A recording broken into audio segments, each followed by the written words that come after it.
নবী পাকের অরিজিনাল চেহারা পৃথিবীর কেউ দেখেনি, কোন সাহাবারাও দেখেনি নবী পাকের অরিজিনাল চেহারা। প্রিয় নবী সাল্লাল্লাহু আলাইহি ওয়াসাল্লাম বললেন, ইয়া আবু বকর, হে আবু বকর, লাম ইয়ারিফনি হাকিকাতান ইল্লা রাব্বি। হে আবু বকর, আমার হাকিকত, আমার অরিজিনাল সুরত, আমার অরিজিনাল চেহারা আমার আল্লাহ ছাড়া, আমার রব ছাড়া আর কেউ আমাকে দেখেনি। উম্মত যতটুকু নবীর চেহারা সহ্য করতে পারবে ততটুকু চেহারা দিয়ে আল্লাহ নবী পাককে দুনিয়াতে পাঠিয়েছিলেন। একবার মাত্র একজন দেখেছেন রাসূলুল্লাহকে। আপনারা জানেন প্রিয় নবী সাল্লাল্লাহু আলাইহি ওয়াসাল্লাম একবার হযরত ওমর আর হযরতে আলীকে ডেকে বললেন, হে ওমর, হে আলী, আমার একজন প্রিয় আছে, একজন মাহবুব আছে, আমি তাকে চোখে দেখিনি, সেও আমাকে চোখে দেখেনি, আর কোনোদিন দেখা হবেও না। আমার আবু বকরের সঙ্গে দেখা হবে না, হে ওমর, তোমার সঙ্গে আর আলীর সঙ্গে দেখা হবে। এই নাও, আমি আমার জুব্বাটা দিয়ে গেলাম, আমার এই জুব্বাটা তার কাছে পৌঁছে দিও। ইয়ামান দেশের কারনা এলাকায় বাড়ি, নাম হবে তার ওয়াইস, ডান হাতের তালুতে একটা সেতি দাগ থাকবে।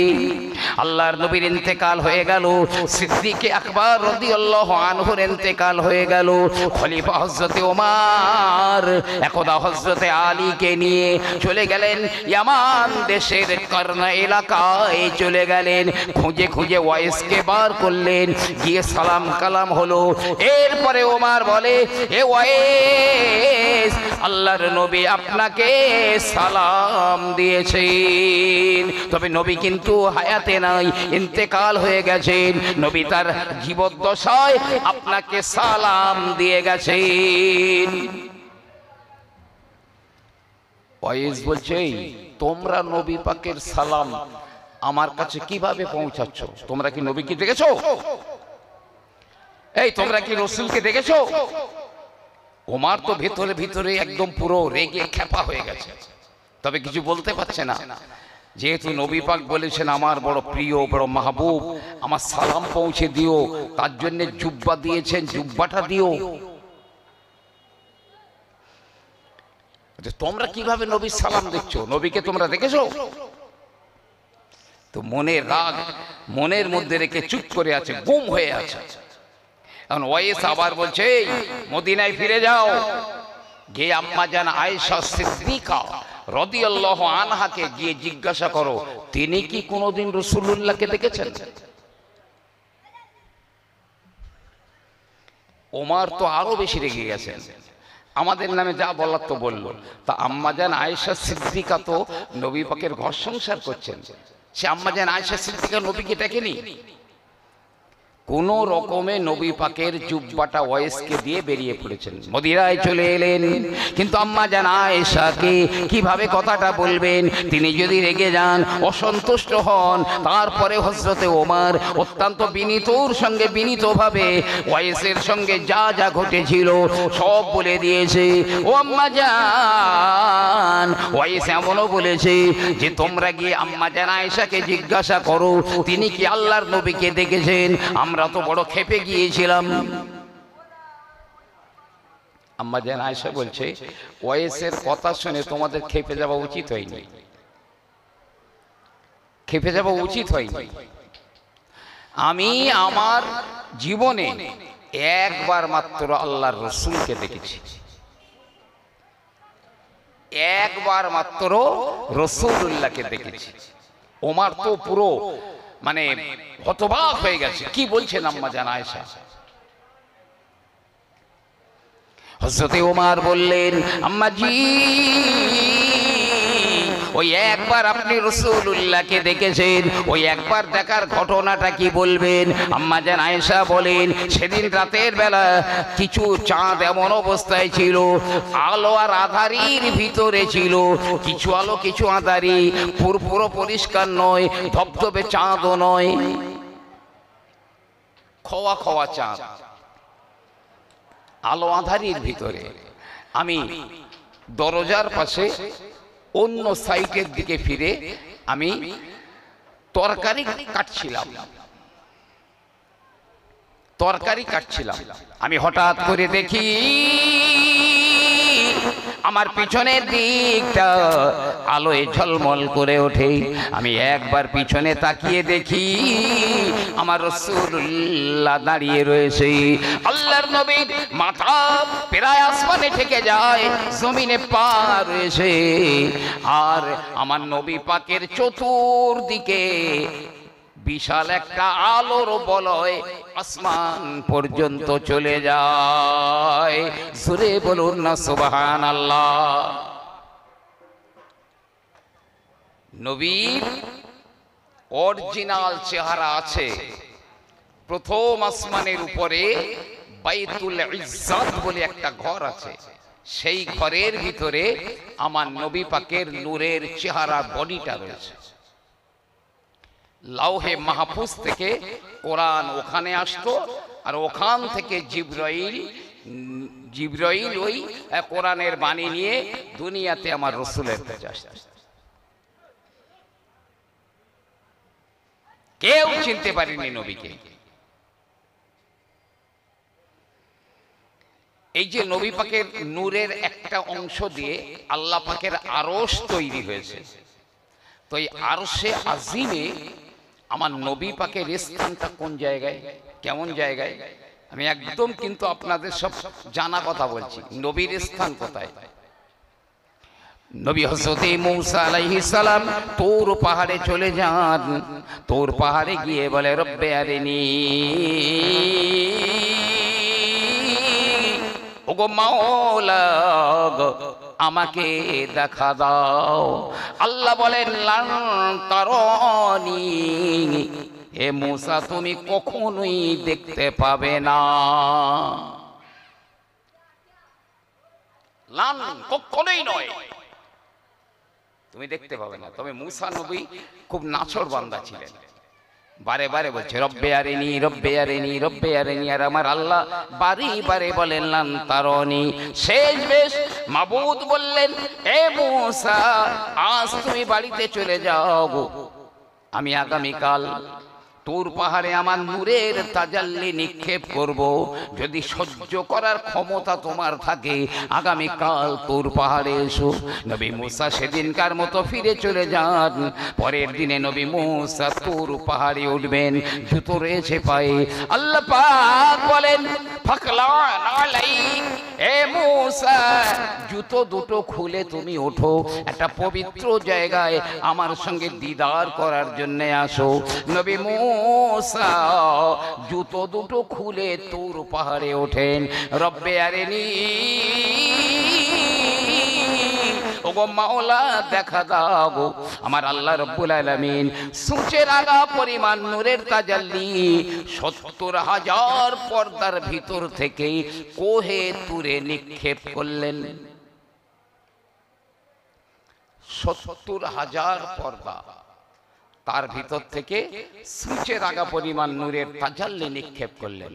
পাহাড় পড়ে সুরমা হয়ে গেল, পাহাড় পড়ে আগুনের আঙ্গার হয়ে যায়। নবী মূসা জ্ঞান হারিয়ে পড়ে গেলেন। যখন নবী মূসার জ্ঞান ফিরে আসে, নবী মূসা বলে মাওলা পাহাড় পুড়ে গেল, আগুনের আঙ্গার হয়ে গেল। আয় আল্লাহ, আমি মূসা ওই আগুনের উপরে শুয়ে রয়েছি, আমি মূসা কেন পুড়ে যাই না?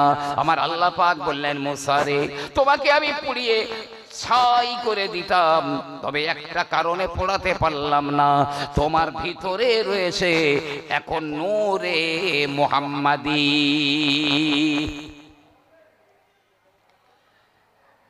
মাওলানা আশরাফ আলী থানভী সাহেব রহমাতুল্লাহ তিনি তার নাসরুত্তীব, উর্দুতে লেখা নাসরুত্তীব, এর মধ্যে লিখেছেন ইব্রাহিম নবী আলাইহিস সালামকে নমরুদ আগুনে ফেলে দিয়েছিল। আগুন কেন পুড়ে, আগুনে কেন ইব্রাহিম নবী পুড়ে যান না? কারণ তখন ইব্রাহিম আলাইহিস সালামের ভিতরে ছিল নূরে মুহাম্মাদি। ইসমাঈল আলাইহিস সালামকে নিয়ে হযরত নবী ইব্রাহিম মিনা প্রান্তরে গলায় ছুরি চালিয়েছেন বারে বারে, কিন্তু গলা কাটলো না। কারণ তখন ইসমাঈল আলাইহিস সালামের ভিতরে ছিল নূরে মুহাম্মাদি। বিশ্বব্যাপী প্লাবন, নবী নূহ আলাইহিস সালামের জমানায় গোটা বিশ্বব্যাপী প্লাবন, বড় বড় ঢেউ ঢেউ আর ঢেউ। এই প্লাবনের মোকাবিলায় ছোট একটা কিস্তি, কত বড় তো 70 রাত হবে। হায়াতুল হায়ওয়ান আল্লামা কামাল উদ্দিন দামিরি রহমাতুল্লাহ আলাইহি লিখছেন। তো এই কিস্তি ডুবে যায়নি কেন? তখন নূহ আলাইহিস সালামের ভিতরে ছিল নূরে মুহাম্মাদি। আর আজ তুর পাহাড়ে মূসা নবী পুড়ে গেলেন না, তার ভিতরে রয়েছে নূরে মুহাম্মাদি। আচ্ছা, মূসা নবী আল্লাহকে দেখতে পেয়েছে? পাইনি, হয়তো হালকা একটু নূরের ঝলক লাগতে পারে। আল্লামা ইবনে কাসির রহমাতুল্লাহ আলাইহি আল বিদায়া ওয়ান নিহায়া কিতাবে লিখছেন, মূসা নবী আলাইহিস সালাম ওই দিনের পরে যে কেউ তার চোখের দিকে তাকাতো সঙ্গে সঙ্গে তার মৃত্যু হয়ে যেত। এই জন্য নবী মূসা আলাইহিস সালাম চোখে পটি বেঁধে রাখতেন। তাহলে মূসা নবী দেখতে পাইনি। আর এই যে সূচের আগা পরিমাণ নূরের তাজাল্লি ফেলেছেন, এই 70,000 পর্দাটা কেমন? কাপড়ের মতন পাতলা পাতলা। একটা বাংলা বইয়ের নাম বলছি, যে মাওলানা তারিক জামিল সাহেবের লেখা কে সেজন। এই বইটার শেষের দিকে দেখবেন লেখা আছে, এই যে আমরা এই জমিন থেকে প্রথম আসমানের দূরত্ব কত, নবী পাকের ভাষায় একটা আরবি ঘোড়া একভাবে 500 বছর যদি দৌড়ায় যত দূর যেতে পারে, জমিন থেকে প্রথম আসমানের দূরত্ব ততটা 500 বছরের রাস্তা। বিজ্ঞানের ভাষায় 9,30,00,000 মাইল। এই যে প্রথম আসমানটা আমরা দেখতে পাই, এই আসমানটা গাঢ় ধোঁয়া দিয়ে তৈরি, এর নাম হলো রকিয়া। এই আসমানটা মোটা কত, 9,30,00,000 মাইল পরিমাণ মোটা। কোন আসমানটা কত বড় এ কথা বললে ব্রেনে কাজ করবে না, সব আসমান কিন্তু সমান না। আমি একটা এক্সাম্পল বলি, আল্লাহ দ্বিতীয় আসমানকে এত বিশাল বানিয়েছেন যে দ্বিতীয় আসমানের নিচে প্রথম আসমানটাকে মনে হচ্ছে যেন বিশাল ফাঁকা মাঠের মাঝখানে একটা মটরের দানা পড়ে আছে। প্রথম আসমানটাকে একটা মটরের দানার মতো মনে হবে। 9,30,00,000 মাইল মোটা প্রথম আসমানটা, তার উপরে আবার 500 বছরের রাস্তা ফাঁকা। আমার আল্লাহ পাক দ্বিতীয় আসমানটা লোহা দিয়ে বানিয়েছেন। 9,30,00,000 মাইল পরিমাণ আসমানটা মোটা, তারপরে 500 বছর ফাঁকা। তৃতীয় আসমানটা আমার আল্লাহ তামা দিয়ে বানিয়েছেন, 9,30,00,000 মাইল পরিমাণ মোটা, তার উপরে সম পরিমাণ ফাঁকা। চতুর্থ আসমানকে আল্লাহ দুধ সাদা রূপা দিয়ে বানিয়েছেন, সম পরিমাণ মোটা, তার উপরে আবার 500 বছরের রাস্তা ফাঁকা। পঞ্চম আসমানটাকে আমার আল্লাহ পাক লাল সোনা দিয়ে বানিয়েছেন, 9,30,00,000 মাইল পরিমাণ মোটা, তার উপরে আবার অতটা ফাঁকা।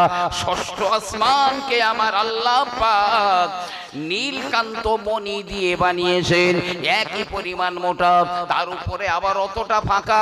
সপ্তম আসমানকে আমার আল্লাহ লাল আকিক পাথর দিয়ে বানিয়েছেন, সম পরিমাণ মোটা, তার উপরে বাইতুল মামুর, ওখান থেকে সিদরাতুল মুনতাহা, তারপরে আমার আল্লাহর নূরের পর্দা শুরু, এক পর্দা থেকে আর একটা পর্দা পর্যন্ত, মাঝখানে 500 বছরের রাস্তা ফাঁকা। আর এক একটা পর্দা হলো 500 বছরের রাস্তা পরিমাণ মোটা।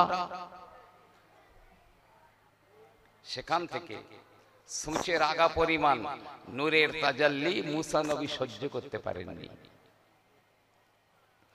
কিন্তু প্রিয় নবী সাল্লাল্লাহু আলাইহি ওয়াসাল্লাম যেদিন মিরাজ শরীফে যান, সঙ্গে জিবরাইল,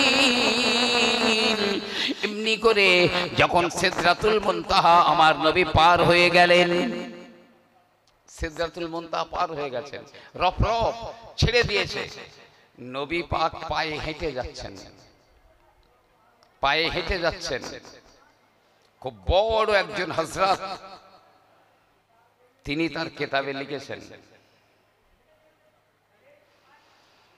নবী পাক যখন হেঁটে যাচ্ছেন, আল্লাহর রহমতের ফেরেশতারা নবী পাকের জুতোর ধুলো নিজেদের দেহে লাগাবার জন্য সব ডানা বিছিয়ে দিয়েছে। জোরে বলুন সুবহানাল্লাহ। আরে নবী তো হাতিমের মধ্যে ঘুমিয়েছিলেন। যেদিন মেরাজের সূচনা হয়, হাতিমের মধ্যে শুয়েছিলেন, নবী ঘুমাচ্ছেন। জিবরাইল আমিন এসে কিভাবে নবীকে ডেকেছিলেন? জিবরিল আলাইহিস সালাম নবী পাকের পায়ের তলায় জিহবা দিয়ে, জিবরাইল তার জিভ দিয়ে চাটছিলেন, তাতে নবী পাকের ঘুম ভেঙে যায়। আল্লাহর নবী, আল্লাহর হাবিব আরশে আজিমের কাছাকাছি হয়ে যান। আমার আল্লাহ পাক বলেন, হে আমার হাবিব, চলে আসুন, চলে আসুন, আমার আরশের উপরে চলে আসুন। আল্লাহ নবী আরশে আজিমের উপরে উঠবেন। তিনি চিন্তা করেন, মুসা নবী তুর পাহাড়ে উঠবার সময় রব্বুল আলামিন বলেছিলেন, ফাকলানা আলাইক, জুতো খুলে তবে ওঠো। কিন্তু এটা তো তুর পাহাড় নয়, এটা তো আমার আল্লাহ রব্বুল আলামিনের আরশ, বা তরিকায় আওলা, জুতো তো আমাকেই খুলতেই হবে।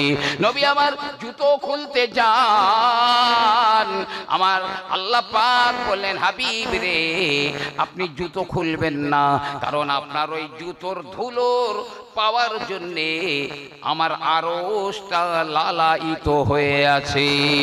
সুবহানাল্লাহ। জুতো পায়ে প্রিয় নবী আমার আল্লাহর আরশের উপরে ওঠেন। আল্লাহর কতটা কাছাকাছি হয়েছিলেন। কল দানা ফাতা দাল্লাম ফাকানা কবা কৌসাইনি আও আদনা, আরো আরো আরো কাছাকাছি, আল্লাহর কাছাকাছি। এমনকি একটা ধনুকের এক প্রান্ত থেকে আরেকটা প্রান্ত পর্যন্ত মাঝখানে যতটুকু ফাঁকা, তার চাইতেও কাছাকাছি হয়ে আমার আল্লাহর সঙ্গে আমার রাসূল কথা বলেছিলেন। জি, ওই আরশ আমার রাসূলের নূরের একটা অংশ দিয়ে তৈরি। থাকলো এক ভাগ নূর, চার ভাগ হয়েছিল। প্রথম ভাগে কলম, দ্বিতীয় ভাগে লৌহে মাহফুজ, তৃতীয় ভাগে আরশ। এক ভাগ নূর থাকলো। ওই নূরটা আমার আল্লাহ রাব্বুল আলামিনের তসবিহ তাহলিল করলেন ৬০০০ বছর ধরে। ৬০০০ বছর হয়ে গেল। আমার আল্লাহ পাক ওই নূরটাকে আবার ওই এক ভাগ নূরটাকে ভেঙে আবারও ৪ ভাগ করলেন। প্রথম ভাগ দিয়ে আমার আল্লাহ পাক আরশ বহনকারী ফেরেশতা ৮ জনা ফেরেশতাকে বানিয়েছেন। আল্লাহর আরশটা ৮ জনা ফেরেশতা ধরে আছে। তো আল্লামা ইবনে কাসির রাহমাতুল্লাহ আলাইহি আল বিদায়া নিহায়া কিতাবে লিখছেন, নবী পাক বলছেন ওই ৮ জনা ফেরেশতার মধ্যে একটা ফেরেশতার বর্ণনা দেওয়ার অনুমতি আল্লাহ আমাকে দিয়েছেন। তো নবী পাক কি বলছেন, যে পৃথিবীর যত সমুদ্র আছে তার মধ্যে সবচাইতে যে জায়গাটা খুব গর্ত, সেইরকম জায়গায় যদি হিমালয় পাহাড়টা নামিয়ে দেওয়া যায়, তো হিমালয় পাহাড় ডুবে গিয়ে তার মাথায় আরো ২ কিলোমিটার পানি থাকবে। কতটা গর্ত! তো নবী পাক বলছে ওই রকম একটা গর্তে যদি ওই একটা ফেরেশতা পা নামিয়ে দেয়, ওই ফেরেশতা পা কতটা ডুববে পানিতে? তিনি বলছেন পায়ের গিরো পর্যন্ত পানি পৌঁছাবে না। ওই ফেরেশতার পায়ের গিরো পর্যন্ত পানি পৌঁছাবে না। এই ৮ জনা ফেরেশতা বানিয়েছেন। দ্বিতীয় ভাগ দিয়ে আমার আল্লাহ রাব্বুল আলামিন কুরসি বানিয়েছেন। কুরআনুল কারীমে আমরা আয়াতুল কুরসি পড়ি, ওয়াসিয়া কুরসিয়ুহুস সামাওয়াতি ওয়াল আরদ, পুরো ঘিরে রেখে দিয়েছে আসমান আর জমিনটা, আল্লাহর কুরসিতে ঘিরে রেখে দিয়েছে। কুরসি হলো আমার আল্লাহ রাব্বুল আলামিনের কুদরতি কদম রাখার জায়গা। এই কুরসি বানিয়েছেন। আর তৃতীয় ভাগ দিয়ে আল্লাহ অন্যান্য বাকি ফেরেশতাদের বানিয়েছেন, বাকি ফেরেশতাদের বানিয়েছেন। আমি সম্ভবত সেদিন মনে বলেও ছিলাম, অনেকে বলে এই হাদিসটা সহিহ না, কিন্তু অনেক বড় বড় আল্লামারা লিখেছেন, জি বড় বড় আল্লামারা লিখেছেন। আব্দুল হক মুহাদ্দিস দেহলভী রহমাতুল্লাহ তিনিও লিখেছেন, মদিনার মসজিদে, মদিনার মসজিদ শরীফ নববী শরীফে আমার রাসূলুল্লাহ বসে রয়েছেন, জিবরিল আমিন হাজির হয়ে গেলেন। আল্লাহর নবী প্রশ্ন করলেন জিবরাইলকে, আন্নাহু সাআলা আলাইহিস সালাম, আমার নবী পাক প্রশ্ন করলেন, ইয়া কি জিবরাইল, ও ভাই জিবরাইল, কম উমরাকা মিনাস সিনিন, তোমার বয়স কানা কত হয়েছে? জিবরিল আমিন আলাইহিস সালাম বললেন, ইয়া রাসূলুল্লাহ লাস্তু আ'লামু, আমি জানি না, জানি না, জানি না আমার বয়সটা কত হয়েছে, তবে আমি আপনাকে একটা ধারণা দিতে পারি, আপনি আন্দাজ করে নিতে পারবেন আমার বয়সটা কত হলো। কি ধারণা দিলেন? গায়রা আন্না ফি হিজাবির রাবি'i নাজমান ইয়াতলু ফি কুল্লি ৭০ আলফা সানাতিন মাররা। ও আল্লাহর নবী, আমাকে যেদিন আমার আল্লাহ আমি জিবরাইলকে যেদিন সৃষ্টি করেছিলেন, ওই দিন থেকে আমি দেখতাম ফি হিজাবির রাবি'i, চতুর্থ আসমানে নাজমান একটা তারকা দেখলাম, ইয়াতলু ফি কুল্লি ৭০ আলফা সানাতিন মাররা, ৭০,০০০ বছর পর একবার করে তারকাটা উদয় হয়। ইয়া রাসূলুল্লাহ, হে যে তারকাটা ৭০,০০০ বছর পর একবার করে উদয় হয়, আমি জিবরাইল ওই তারকাটা ৭২,০০০ বার উদয় হতে দেখেছি।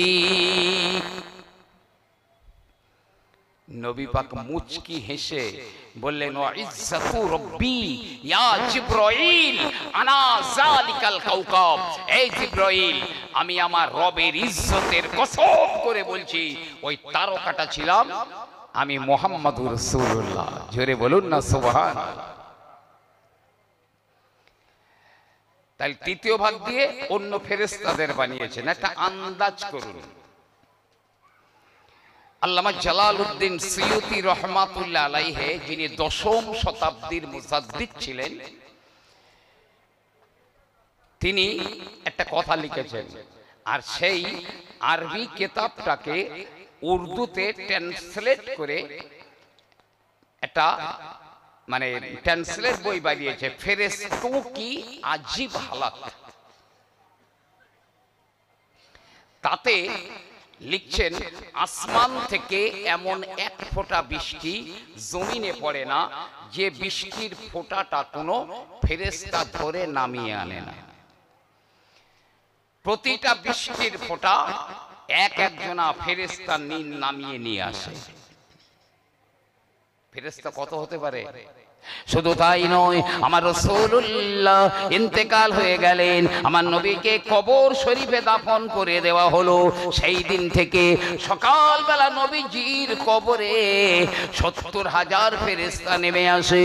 আপনার কিনা সন্ধ্যা পর্যন্ত নবীজির কবরের চতুর্দিকে ঘুরে ঘুরে সালাত ও সালাম পড়েন। যেই সন্ধ্যা হয়ে যায়, এই ৭০,০০০ ফেরেশতা চলে যায়, নতুন ৭০,০০০ ফেরেশতা আসে। সকাল পর্যন্ত দরুদ ও সালাম পড়ে, যেই সকাল হয়ে যায় এই ৭০,০০০ চলে যায়। সকালে ৭০,০০০ আর সন্ধ্যায় ৭০,০০০ ফেরেশতা। যে ফেরেশতা একবার আমার রাসূলুল্লাহর রওজায় এসেছে, কিয়ামত পর্যন্ত ওই ফেরেশতা আর কোনোদিন আমার রাসূলের রওজায় আসতে পারবে না। কত ফেরেশতা হতে পারে? নূরে মুহাম্মাদীর ওই তৃতীয় অংশ দিয়ে তা বাকি ফেরেশতাদের বানিয়েছেন। থাকলো আবার এক ভাগ, আল্লামা কারামত আলী জৌনপুরী সাহেব রহমাতুল্লাহ আলাইহি, দাদা হুজুর কিবলা রহমাতুল্লাহ আলাইহির খলিফা ছিলেন। তিনি তার কিতাবে লিখেছেন, ওই এক ভাগ নূর 6000 বছর আমার আল্লাহ রব্বুল আলামিনের তাসবিহ পাঠ করলেন। 6000 বছর যখন হয়ে গেল, এবার আমার আল্লাহ পাক আবার ওই এক ভাগ নূরটাকে ভেঙে আবার 4 ভাগ করলেন। প্রথম ভাগ দিয়ে আমার আল্লাহ পাক নভমণ্ডল বানিয়েছেন, দ্বিতীয় ভাগ দিয়ে আমার আল্লাহ ভূমণ্ডলকে বানিয়েছেন। এই 7 তবক আসমানের কথা বললাম যেরকম, এই 7টা জমিন ওই রকম, 7টা স্তর ওই রকম।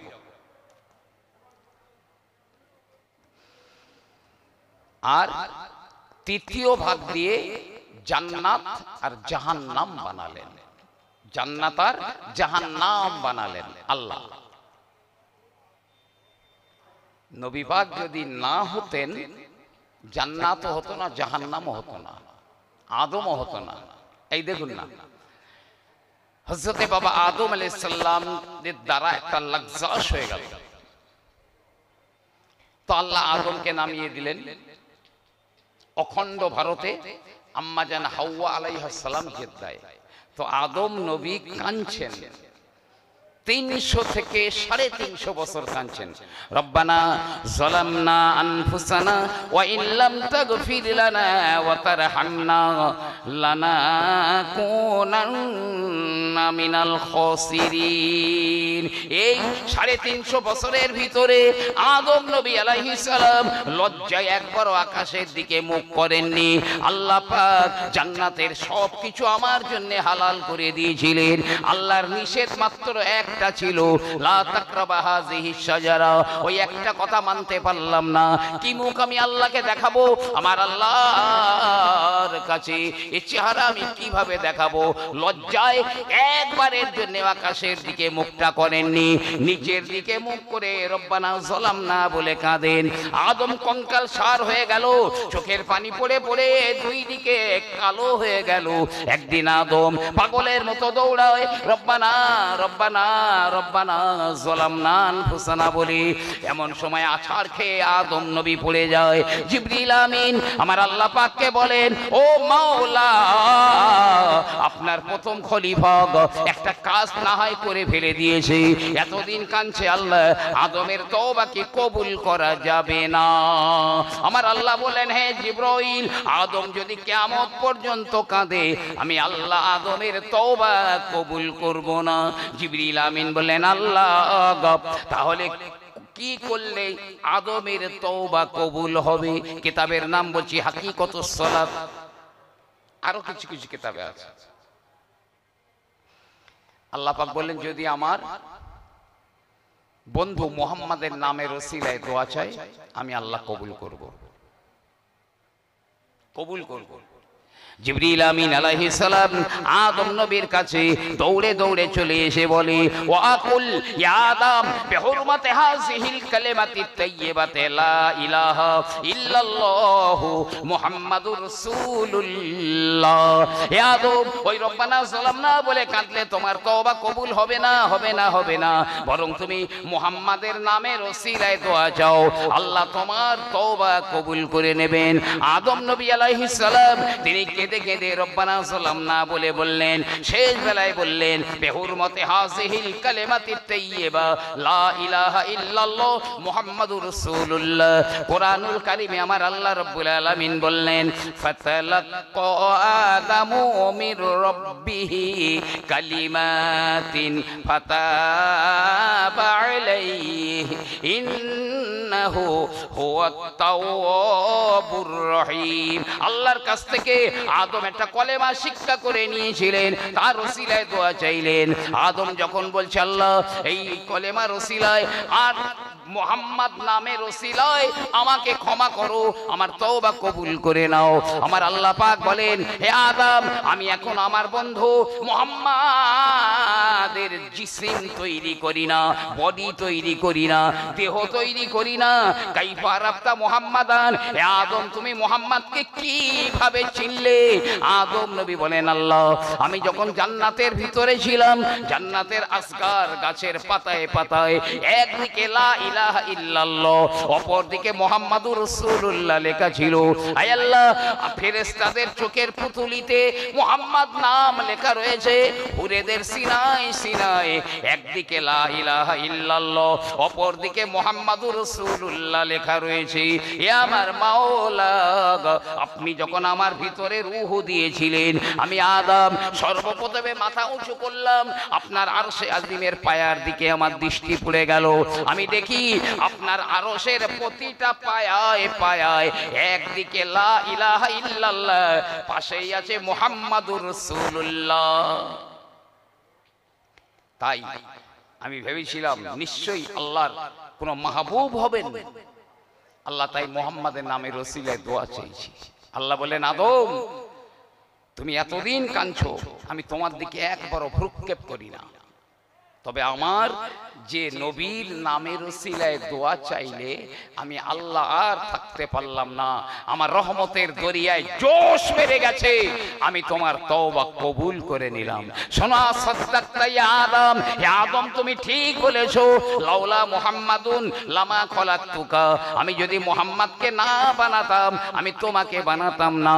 লাউলা মুহাম্মাদুন, আমি যদি মুহাম্মাদকে না বানাতাম, মুহাম্মাদ যদি না হতো, তাহলে লামা খলাকতুল জান্নাতা ওয়ান নার, আমি জান্নাত আর জাহান্নাম বানাতাম না। এই এখন একদল আছে গাল বড় বড় করে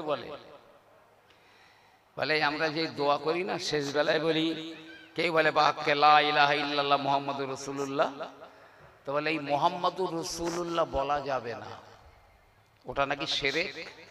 আরে তোর বাবা করেছে, তোর বাপ আদম, তোর বাবা করেছে, আবার এখন বলা ধরেছে লা ইলাহা ইল্লাল্লাহ, ওটাও বলা যাবে না। এটা কোন জাত আমি বুঝতে পারি। জি,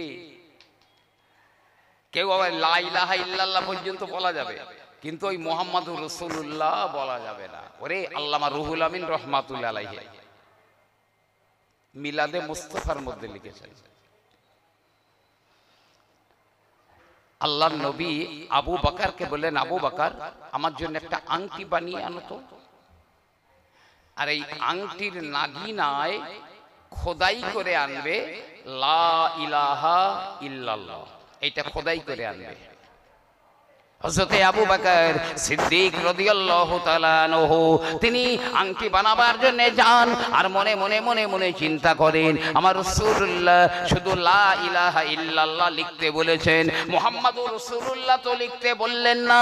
না না না, আমার আল্লাহর নামের সাথে, আমার আল্লাহর নাম থেকে আমার প্রিয় নবীর নামটা বাদ পড়ে যাবে, আমি আবু বকর মেনে নিতে পারি না। আল্লাহর নবী বলেননি তো কি হয়েছে, আমি মুহাম্মাদুর রাসূলুল্লাহটাও লিখে নিয়ে যাব। জোহরীর বাড়ি গেলেন, এ জোহরী একটা আংটি বানিয়ে দে, আর আংটির নাগিনায় উপরে খোদাই করে দে লা ইলাহা ইল্লাল্লাহ, আর নিচে লিখে দে মুহাম্মাদুর রাসূলুল্লাহ। আংটি হয়ে গেছে। আংটিটা পকেটে নিয়ে আবু বকর সিদ্দিক রাদিয়াল্লাহু আনহু নবী পাকের দরবারে হাজির, হুজুর এই আংটি বানিয়ে এনেছি। নবী পাক আংটিটা দেখে খুব রেগে গেছে, চোখ মুখ লাল হয়ে গেছে। আবু বকর, এত কথা তোমাকে তো লিখে আনতে বলেনি, এত কথা লিখে আনলে কেন?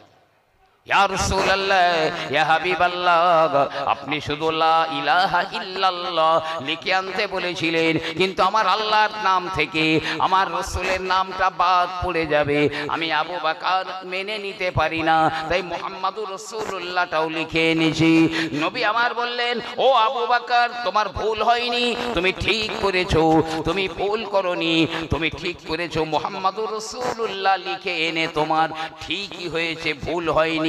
তবে আমার নামের নিচে আবার তোমার নামটা কেন লিখলে? আবু বকর হাবিবুল্লাহ, মানে আবু বকর আল্লাহর বন্ধু, এই নামটা এটা কেন লিখে আনলে? হযরত আবু বকর বলছে, ইয়া রাসূলুল্লাহ ওটা তো আমি লিখিনি। এই আংটি তো তুমি বানিয়ে এনেছো, তুমি লেখনি মানে? এখন নবী পাকের সামনে মুখ চাপাটি করাটা খুব বেয়াদবি। মাথাটা নিচু করে আছেন, চোখ দিয়ে টপ টপ করে পানি পড়ছে আবু বকর সিদ্দিকের। আমার আল্লাহ পাক বললেন, এই জিবরাইল আমার নবীর দরবারে চলে গিয়ে হাকিকত একবার বলে দাও। জিবরিল আমিন আমার নবীর দরবারে চলে আসে। ইয়া রাসূলুল্লাহ, ইয়া হাবিবাল্লাহ, ও কথাটা আবু বকর লেখে না। তাহলে জিবরিল আমিন বলেন, আমার আল্লাহ পাক আমাকে ডেকে বললেন, রে জিবরাইল, যে আবু বকর আমার নাম থেকে আমার নবীর নামটা বাদ পড়ে যাবে, যে আবু বকর মেনে নিতে পারে না, ওই আমার নবীর নাম থেকে আবু বকরের নামটা বাদ যাবে, আমি আল্লাহ মেনে নিতে পারি না। যা জিবরাইল আমার নবীর নামের নিচে আবু বকরের নাম খানা লিখে দে। আল্লাহ নবী লিখতে বলেননি, আবু বকর লিখে হলেন হাবিবুল্লাহ, আল্লাহর বন্ধু। আর যারা আল্লাহর নাম থেকে নবীর নামটাকে বাদ দিতে চায়, জানি না বান্দার খাতা থেকে বাঁদরের খাতায় নামটা চলে যায় নাকি। জি, তৃতীয় ভাগ নূর দিয়ে আল্লাহ জান্নাত আর জাহান্নাম বানিয়েছেন। বাবা আদম আলাইহিস সালাম তার বেটা শীশ আলাইহিস সালামকে বলেছিলেন, বেটা শীশ, আমার পরে তুমি খলিফা হবে, তবে তুমি যখন আল্লাহর নাম নিবে তখন মুহাম্মাদের নামটা সাথে সাথে নিও, কারণ নভমণ্ডলে এমন একটা জায়গা আমি দেখিনি যেখানে আল্লাহর নামের সঙ্গে মুহাম্মদ নামটা লেখা নেই। আল্লাহ পাক প্রতিটা নবীর কাছ থেকে ওয়াদা নিয়েছিলেন, যতক্ষণ ওয়াদা না করেছেন ততক্ষণ তাকে নবুয়ত দেননি, যে তোমাদের জমানায় যদি আমার নবীর আগমন ঘটে তোমরা আমার নবীর অনুসরণ করবে, তোমাদের শরীয়তটা থাকবে না, আমার নবীর শরীয়ত মেনে নেবে সব। ওয়াউহাল্লাহু ইলা ঈসা আনা আমিন বে মুহাম্মাদিন, আল্লাহ ঈসা নবীর কাছে ওহী নাজিল করলেন, ঈসা আমার নবী মুহাম্মাদের উপরে তুমি ঈমান আনো, ও আমর উম্মাতাকা আন আমিনু বিহি, আর তোমার উম্মতদের হুকুম দাও তারা যেন আমার নবী মুহাম্মাদের উপরে ঈমান আনে। যাক, থাকলো আবার এক ভাগ নূর, এক ভাগ দিয়ে আসমান, এক ভাগ দিয়ে জমিন, আর এক ভাগ দিয়ে জান্নাত আর জাহান্নাম, থাকলো এক ভাগ নূর। ওই এক ভাগ নূর ৬০০০ বছর আবার আমার আল্লাহ রব্বুল আলামিনের তাসবিহ পড়লেন, ৬০০০ বছর হয়ে গেল। আমার আল্লাহ পাক ওই নূরটাকে ভেঙে আবার ৪ ভাগ করলেন। প্রথম ভাগ দিয়ে আমার আল্লাহ ঈমানদারদের চোখের জ্যোতি বানিয়েছেন। এই ঈমানদারদের দেখা আর কাফেরদের দেখা কিন্তু এক না। ঈমানদাররা যা দেখে কাফেররা যদি তাই দেখতো তাহলে আর কেউ কাফের থাকতো না। আবু বকরের দেখা আর আবু জেহেলের দেখা দুটো তো সমান নয়। যে ঈমানদারদের চোখের জ্যোতি বানিয়েছেন আল্লাহ, যদি নবীর নূর দিয়ে ঈমানদারদের চোখের জ্যোতি না বানাতো তা আমরা ঈমানদার থাকতাম না, আমরা ওই দলে চলে যেতাম। দ্বিতীয় ভাগ নূর দিয়ে আমার আল্লাহ পাক ঈমানদারদের কলবের জ্যোতি বানিয়েছেন। বাম স্তনের 2 আঙ্গুল নিচে হলো কলবের মাকাম, ওই কলবের নূর আমার আল্লাহ বানিয়েছেন, অর্থাৎ ইলমে মারিফাতের নূর আমার আল্লাহ বানিয়েছেন। আর তৃতীয় ভাগ নূর দিয়ে আমার আল্লাহ পাক ঈমানদারদের জবানের নূর বানিয়েছেন। আর সেইটা কি জানেন? লা ইলাহা ইল্লাল্লাহ মুহাম্মাদুর রাসূলুল্লাহ, এই কলেমা বানিয়েছেন। তৃতীয় ভাগ নূর দিয়ে এই কলেমা বানিয়েছেন আল্লাহ। এই কলেমা আমরা তো পড়ি, কিন্তু আল্লাহু আকবার, এর মধ্যে কত বড় হিকমত আল্লাহ লিখে রেখে দিয়েছেন। লা ইলাহা ইল্লাল্লাহ এটা আল্লাহর অংশ, আর মুহাম্মাদুর রাসূলুল্লাহ এটা আমার নবী পাকের অংশ। লা ইলাহা ইল্লাল্লাহ লিখতে যে কটা অক্ষর লাগে, মুহাম্মাদুর রাসূলুল্লাহ লিখতেও ঠিক সেই কটা অক্ষর লাগে।